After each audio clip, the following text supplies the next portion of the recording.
ladies and gentlemen. This service charge, as we know, is being debated and spoken for almost a couple of years now in Dubai. And when, as MEFMA, we decided to do service charge, we wanted to make sure that we have an expert team together with us, because it's not easy to do service charge. There are so many perceptions in the market which has been moving around for past so many years. And when we started on September 15th to go about defining a plan to do a service charge calculation strategy, we were not sure that we were going to come up with such amazing results. Having said that, this is an evolving process. It's an evolving process because this is the first time an industry body is sitting with experts, taking feedback from people like yourself, and coming up with a research report. Okay, so the whole purpose of this topic today is to, tell you that what all we have done in this past 5 months, and we want to take in your valuable feedback, and then go about finalizing this report by end of February. So the key timing to this whole report is that we have almost come up to the stage of finding our results, but we thought we were going to go back to the market and get in your feedback and then finalize the report. So in that spirit of the whole process, we would want a lot of questions and answers and feedback from you after we finish the presentation. We've had an excellent team headed by Peter Krogan. Everybody knows Peter. Mr. Ryan, who's from MEFMA, Jennifer Blackwell, Christina Roberts, a few more members who could not come in, and Peter will run through the names and their inputs to the report. We're going to have a 40-minute presentation from Peter, where a few of our members are going to be involved in the various topics which we have covered. And then we're going to have a Q&A after that. Please hold on to your questions, write in your questions, and once we have completed the presentation, we'll go through the Q&A. Good morning, everyone. Thank you very much for your attendance. I don't know about whether amazing results. We've got some interesting results. So what I'll do is I'll go through the methodology, the strategy, and then we'll talk some actually raw results from the surveys that we've got. So the objective that we were given by MEFMA was to identify and validate all service charge related components. So it's a simple one-line objective. Then there was a subheading to identify challenges and limitations to calculate the various component processes. Now when we look at those two particular items, we as a group came up with a number of areas that particularly were components to calculating service charges, and we also to identify some of the challenges and limitations. So first of all, we were told, or we suggested the best way of going about it, we'd design a survey. Part of the survey and part of the budget is a standard chart of accounts. So I think probably across an industry there would be various components of charts of accounts. Some of them are very detailed, some of them are very skimp in detail.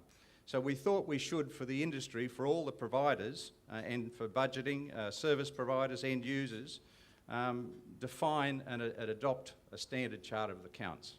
We're also asked to look at the reserve fund, and initially when we started we thought we would adopt a standard reserve fund forecasting model for the industry. That's a little bit more complicated, and I'll talk about that further into the presentation. So if we just go to the service charge itself, I think it's important. I know I'm preaching to the converted here. Most of you know what service charges are, but bear in mind this report will go to other end users in the community. So the definition as per the law, each unit owner shall pay the Owners Association his share of the annual service fee to cover the costs of management, operation, maintenance and repair of the common areas. Such fee must be calculated in correspondence with the space of the unit out of the total space of the jointly owned property. And I'll go into the calculation method too, because at the moment the current practice is obviously on a per square foot basis. There's a new methodology which brings in what's called entitlements, and there's also some current practices within the real estate sector that they're not taking into consideration the full area of these units and when they're quoting in their sales and purchase agreement. So I just wanted to tell you the requirement to pay the service charges and to introduce this concept of entitlements, and it's a very brief description. In relation to a unit, the number of shares of ownership in the jointly owned property as indicated in the jointly owned property declaration. I won't go into these documents, but if anyone's been involved in setting up owners association, the key document is the jointly owned property declaration, which lists out what's called proportionate shares or entitlements. After the jointly owned property law and regulations, they are to be determined, service charges are to be determined on a per entitlement basis. And unit boundaries are now clearly identified within the jointly owned property law. And it will include unit area, balconies and car spaces on title, or any storage areas have been allocated. So previously people thought they were just paying for a lounge room and living area, but now it includes anything that's on their title, and it's within the boundary which is also defined in the jointly owned property declaration. Just moving on to the service charge survey, and bear in mind that we're adopting a standard chart, so our service charge closely follows the standard chart of accounts. We designed it to recover data from villa communities, residential buildings with 25% or less retail. We made that determination, and that was with the assistance of Ahmed Hemdani. That's his interpretation of a residential building where there's 25% retail units or less. Mixed-use developments, obviously greater than 25% where you have commercial or hotel units associated. Commercial buildings only, and then master communities. Over 100 requests were sent to developers and industry stakeholders, and disappointingly 48 budgets were received. Now if you look at the size of the sector, there's 335,000 units in villas, and if you say there's an average, say, of 150 within those communities, you'd be looking at a potential market of 2,000 to 2,500 owners associations. You know, getting 48 budgets back was very, very disappointing, and it was like extracting teeth. We had to go to a lot of these people. They were suspicious of what our motives were.